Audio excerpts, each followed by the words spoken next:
Guys, क्या आपको पता है कि गवर्नमेंट का हेड कौन होता है? गवर्नमेंट का हेड होता है प्राइम मिनिस्टर। और प्राइम मिनिस्टर कौन बनता है? जिसका लोकसभा में सबसे ज्यादा सपोर्ट होता है, वही प्राइम मिनिस्टर बन सकता है। अगर लोकसभा के मेंबर नहीं चाहते कि वो प्राइम मिनिस्टर बने, तो वो प्राइम मिनिस्टर नहीं बन सकता। Now the next institution is executive. तो ये एग्जीक्यूटिव कौन होते हैं? एग्जीक्यूटिव वो लोग होते हैं जो गवर्नमेंट के डिसीजन और पॉलिसीज को एग्जीक्यूट करने का काम करते हैं। तो एग्जीक्यूटिव दो टाइप के होते हैं, पहले पॉलिटिकल एग्जीक्यूटिव और दूसरे परमानेंट एग्जीक्यूटिव।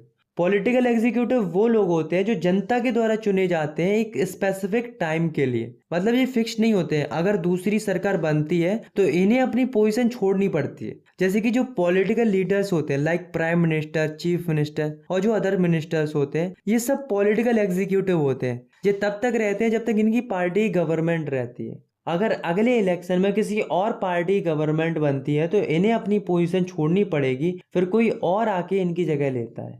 वहीं जो परमानेंट एग्जीक्यूटिव होते हैं वो परमानेंट रहते हैं, मतलब एक बार बन गए तो ये चेंज नहीं होते हैं। जैसे कि जो सिविल सर्वेंट होते हैं, जैसे कि आईएएस, आईपीएस, तो इन्हें जनता इलेक्ट नहीं करती है, बल्कि ये अपनी दम पे बनते हैं एग्जाम क्रैक करके।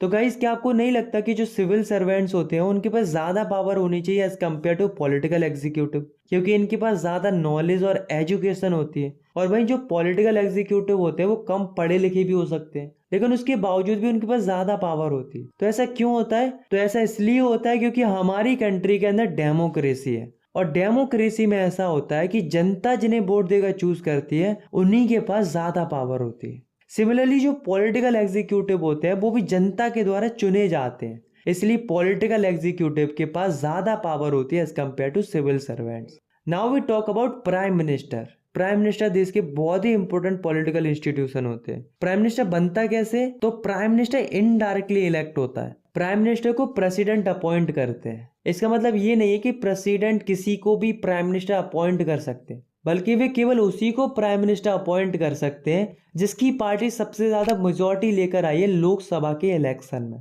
और लोकसभा के मेजोरिटी ऑफ मेंबर जिसे अपना प्राइम मिनिस्टर चुनते हैं वही प्राइम मिनिस्टर बनता है, और वो तब तक प्राइम मिनिस्टर रहता है जब तक लोकसभा के मेजोरिटी ऑफ मेंबर का सपोर्ट रहता है। अगर अगले इलेक्शन में किसी और पार्टी की मेजोरिटी आई तो उनकी पार्टी का कोई मेंबर प्राइम मिनिस्टर बनेगा, इनको अपना पद छोड़ना पड़ेगा।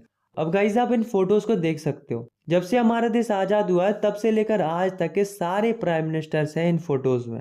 Powers of prime minister. Prime minister की क्या क्या पावर होती है? तो प्राइम मिनिस्टर हेड होते हैं गवर्नमेंट के, तो इसका मतलब तो इनके पास बहुत ज्यादा पावर होती होगी, राइट? इनके पास बहुत ज्यादा पावर होती है। ये कैबिनेट मीटिंग को कंट्रोल करते हैं, डिफरेंट डिपार्टमेंट को कोऑर्डिनेट करने का काम करते हैं। इन्होंने जो डिसीजन ले लिया वो फाइनल डिसीजन माना जाता है। सारे मिनिस्टर्स इनकी लीडरशिप के अंडर में काम करते हैं। मिनिस्टर्स को काम देना प्राइम मिनिस्टर का काम होता है। अगर कोई मिनिस्टर सही से काम नहीं कर रहा है तो प्राइम मिनिस्टर उसे डिसमिस भी कर सकते हैं। और गाइस, एक और बहुत इंपॉर्टेंट बात है कि अगर प्राइम मिनिस्टर ने रिजाइन दिया तो उनके साथ सारे मिनिस्टर्स को भी रिजाइन करना पड़ता है।